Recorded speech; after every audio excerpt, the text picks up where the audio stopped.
I am Iron Man. I'll plan attack. What? Jarvis, are you talking? I'll deal with it. Stop it with the voices inside my head! What up, big kids? Here's our big review of Iron Man 3! You can tell we had a blast. Non-spoiler edition. So, me and BatgirlRaquel saw the 9 p.m. showing of Iron Man 3, and wow, Marvel Phase 2 is to a blast. I mean, wow, where do we begin? Let's talk about a story. Definitely the darker of the Iron Man stories, like compared to Iron Man 1 and 2, right? Very much. You guys see this movie, it just mind-blowing. You'll see why it's mind-blowing. I am Iron Man. Sorry. No, you're BatgirlRaquel. Don't be a liar. I know. What the heck? Joking. But no, the movie it really has a very Dark Knight Rises feeling. Sorry. It has a very Dark Knight Rises feeling. This could easily been called Iron Man Rises. It definitely. Whoa! Iron Man Rises? Come on now. This is a PG-13 movie here. Oh guys.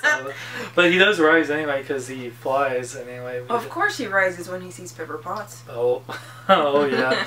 Yeah, you like some pepper with your iron. Anyway, oh gosh, we gotta get to reviewing this movie. Yes. So no, the story, it's definitely Shane Black directed this. He's known for writing the Lethal Weapon movies. He's only directed one movie before this, Kiss Kiss Bang Bang, which was also starring Robert Downey Jr. and Batman.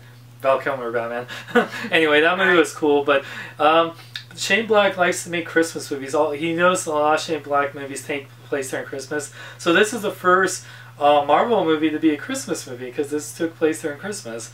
And this will be my new favorite Christmas movie with how like It's a Wonderful Life, Rudolph the Red-Nosed Reindeer, like Christmas Carol, and Iron Man 3. Which is very kind of like odd for a summer movie. To be a Christmas movie. Right. But that said, even though we got to hear Christmas, I'm a big Christmas fan, so I didn't mind listening to Christmas music there. But no, I love Christmas, but sometimes the music is just too much. Yeah, during Christmas time, she would not let me play. It's like, come on, it's only once a year. The story really takes a lot from the Extremist storyline, one of my favorite Iron Man stories. It definitely changes things around, and there's definitely a major change. I won't spoil this. That will definitely, even like hardcore Iron Man fans will be very pissed off. I'm a hardcore Iron Man fan, but I was actually, for the story, it made really sense, and I really liked the story a lot. It really showed what Tony Stark is dealing with. I love that it really showed like how he's dealing with knowing that there's like gods and like super soldiers and you know like aliens and stuff. Like the first two Iron Man movies were more grounded with like suits. Even though, yeah, the whole thing with him putting on the suit and the whole suit story is very unrealistic, it still was very realistic. And now they have this, like you know, him dealing with that, and then even, but the cool, like with the whole villains, like the extremist soldiers that you deal with, and like the whole Mandarin thing, it definitely felt like more comic booky than like the first two Iron Man movies, which was more like, you know, just Iron Man suits and everything. So I like that. I love it when, even though they're trying to keep things based on reality, this movie still made it feel very comic booky, which I like it. You know, it's like, come on, we're not watching this for being realistic. We want to see just awesome stuff. Our comic book heroes come to life, and I love that. That's what it's all about. That's what it's all about. But yeah, so the story I really like. Like, what did you like about the story? The story, I loved it all. I know, you know, you guys, when you guys see this movie, like I said, the hardcore fans will probably be very disappointed, but like I said, I would get into this with the spoiler video. I loved it.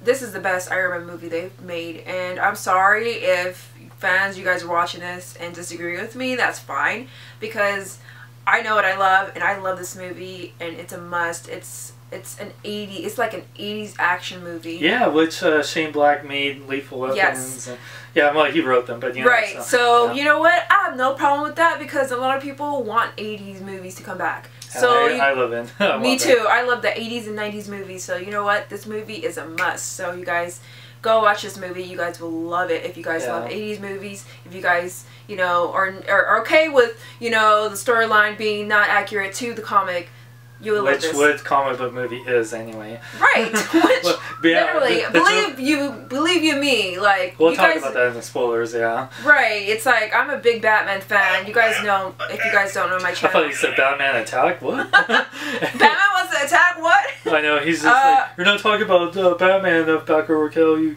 But anyway, no, that shows you that someone that's a huge Iron Man fan, someone that's not the biggest Iron Man fan, Right. how much both can enjoy this. Iron Man is a really cool character. I love Iron Man. I just like I love his morals and his story, and it's he's very much like Batman, but in a more Like, playful, like right in a more drunk way. It's like what Bruce Wayne tries to pretend he is. That's what Right. Tony Stark is. Like the playboy friend. Like, you know, that's what Tony Stark really is. Whereas Bruce Wayne is just, that's not really him. He's what Batman is. Where Tony Stark is, Iron Man is Tony Stark, if that makes sense. You know, like where Bruce Wayne is really Batman. So anyway, the action was amazing, freaking amazing. Like, this is not really a spoiler. The whole battle with the Iron Man suits. I know, it made me want to cry. It just made me want to cry. I'm like, yeah. no. I know. Why? It's not really a spoiler, but some suits don't make it. And, I know, that was sad. And that was like, the suits are freaking awesome.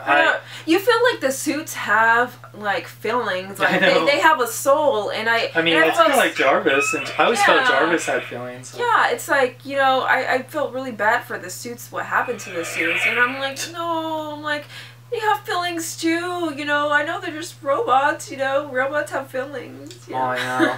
But yeah, the action was amazing. People were saying that there's not that much Iron Man, but I feel like there's even more because of the suits. And Tony Stark is Iron Man, and Tony Stark is the only like alter ego where I like as much as the actual. Are you talking about superhero. alter ego comics? No, just joking. no, but the alter ego, like, you know, we always want to see Batman more than Bruce Wayne, or we want to see all like Superman than Clark Kent. Tony Stark, I love seeing as much, if not more, than the actual Iron Man. That's how I love Rob. The performances. Robert Downey Jr. is amazing. Ben Kingsley as the Mandarin was just intimidating and funny at the same time. We'll get more about that in the spoilers. Like Rhodey, like Don Cheadle was awesome. Like Gwyneth Paltrow, like was actually kicked ass in this more so than the other two. Like she was. Yeah, she really did. She like we'll talk about it in the spoilers, but man, she kicked ass. And then yeah, like Guy Pearce, I loved him in Memento, and like Count of Monte Cristo and Time Machine. He is freaking awesome as Killian Aldrich, yeah, like he's a character from the Extremist storyline that had a small part in that story, but he's a much bigger part in this movie. And yeah, everyone like was great. Like even Rebecca Hall didn't have that much. Her character in that storyline was like a big part, but this one like it was more minor. But yeah, she was cool. But like and even John Favreau as Happy Hogan was really cool. He had a cool part. So like, what did you think of the acting in this? I love the acting. None of the actors seemed overacting too much. Even the kid I loved. Well, the kid was cool, but sometimes the kid seemed a little bit annoying. I don't know if it was just. I think compared to other kid actors, like I think he was great. He wasn't like no short round like in any. Right, I like the kid. Don't get me wrong. And if you see a scene, you will know what he looks like. Like, there's a scene in the movie which is like, okay, that looks just like blank, blank, blank. I can't say because maybe that's a spoiler if I say that. So you guys, it was just a little like funny moment to like. A lot of good humor. A lot of good humor. Shane Black had some really good. He wrote some good humor and stuff. And Robert Downey Jr. delivered.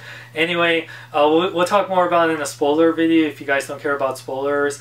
But overall, we loved Iron Man. We give him a 5 out of 5. Attack. But yeah, definitely go see it. And adding on to it, the 3D was really good. I wouldn't say it's the best 3D, but a lot of scenes looked really awesome. We saw IMAX 3D, it looked freaking amazing. IMAX is the way to go. Definitely. So definitely go see it. We can't wait to buy on Blu-ray. We're going to go see it again and again throughout the weekend. So definitely see it. And subscribe to BatgirlRaquel. And check out bkbn.net for more geek news, reviews, podcasts, more, and also Ripped Apparel. I'm Sean Long and BatgirlRaquel. Remember, celebrate your nerdom in a big way.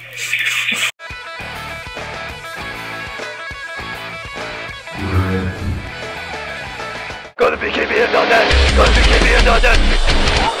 Go to bkbn.net. I tell you to go. Go now. this movie had some things that pissed people off, but you know what? This movie was a blast. Avengers, attack.